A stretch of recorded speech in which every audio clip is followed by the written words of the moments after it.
Hello বন্ধুরা, তোমরা সবাই কেমন আছো? আশা করি সবাই ভালো আছো।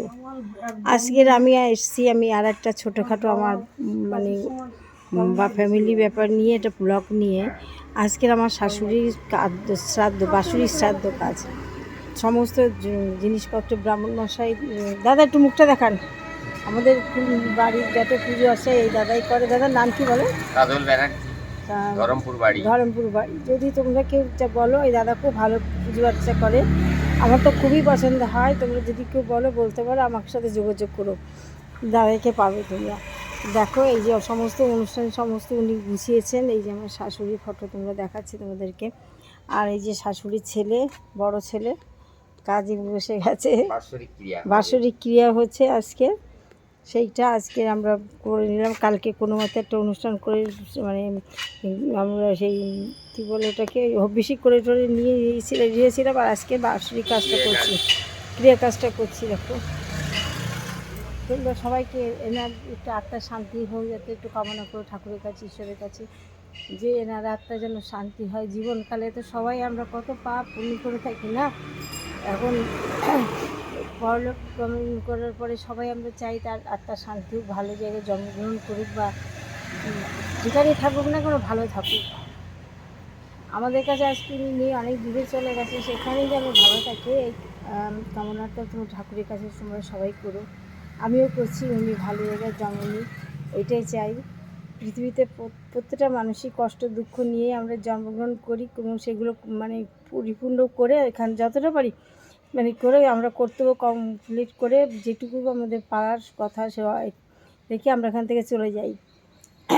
সেখানে গিয়ে আমরা কি করি, গিয়ে সেখানে আদৌ কিছু আছে কিনা আমরা কেউ জানি না। আমরা সবাই কল্পনাভাবে ভাবি যে সেখানে জগৎ আছে, সেখানে স্বর্গ মর্ত পাতাল সব আছে, কিন্তু আমরা তো জানি না। তবু আমরা ভাবি সেখানে সবাই গিয়ে আত্মার শান্তি হোক, সবাই ভালো থাক, সবাই সুস্থ থাক, এইটাই আমরা কামনা করি। আমিও কামনা করি ওনার শরীর আত্মার শান্তি হোক। যা এই দেখো সমস্ত জিনিসপত্র নিয়ে ওনাকে দেওয়া হলো। কী নিয়ম না, প্রকৃতির কী নিয়ম!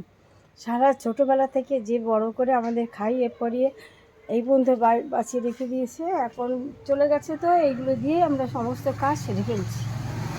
এই হচ্ছে আমাদের নিয়ম, দেখেছ?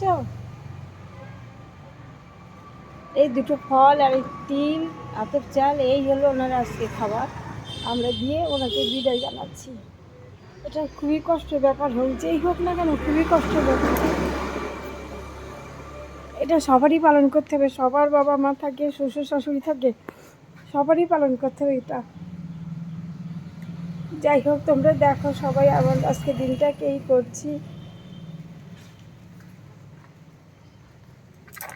এখন এই অনুষ্ঠানটা শুরু করবে, শ্রাদ্ধ কাজটা করলে কমপ্লিট হয়ে যাবে। আমরা বাড়িতে মায়ের পুজো দেবো, দিতে পারছি না, অনেক কাজ আছে বাকি, দিতে পারছি না। এই বাৎসরিক কাজের জন্যই আমরা দিতে পারছি না। এই কাজটা আজকে উঠে গেলে আমরা এই কাজ, মায়ের পুজো, এই সমস্ত কাজগুলো সম্পন্ন করব। যাই হোক, কাজটা সুষ্ঠুভাবে করতে পারছি, এইটা আমার ভাগ্য। আমাদের বাড়িতে সবারই শরীর খারাপ, খুবই শরীর খারাপ, তোমরা জানো। সেই অবস্থায় আজকে এই কাজগুলো যে করতে পারছি, এইটাই আমি ভালোভাবেই হচ্ছে। সকালে তো প্রচণ্ড বৃষ্টি এসেছিলো, প্রচণ্ড বৃষ্টি, ভাবছিলাম কী হবে। যাই হোক, আকাশটা সে মানে ধরে গেছে, শান্তিপূর্ণভাবে আমাদের কাজটা হচ্ছে। এইটাই আমার কাছে সবথেকে মানে ঠাকুরের কাছে মানে আর কিছু মানে চাই আর কিছু নেই। সবথেকে বড় জিনিস হলো আজকে সুস্থভাবে এই কাজটা আমরা করতে পারছি। বৃষ্টি হচ্ছে না, বৃষ্টির জন্য একটা ত্রিপলটা নিয়েছি, তবুও বৃষ্টি হলে তো যেতে থাকাতে পারতো না। যাই হোক, এখন শুরু করছে অনুষ্ঠানটা, দেখো তোমরা দেখতে থাকো। ঠিক আছে, ভালো থেকো সবাই, রাখলাম। আমি এখন এই কাজে ব্যস্ত আছি, ভালো থেকো, বাই।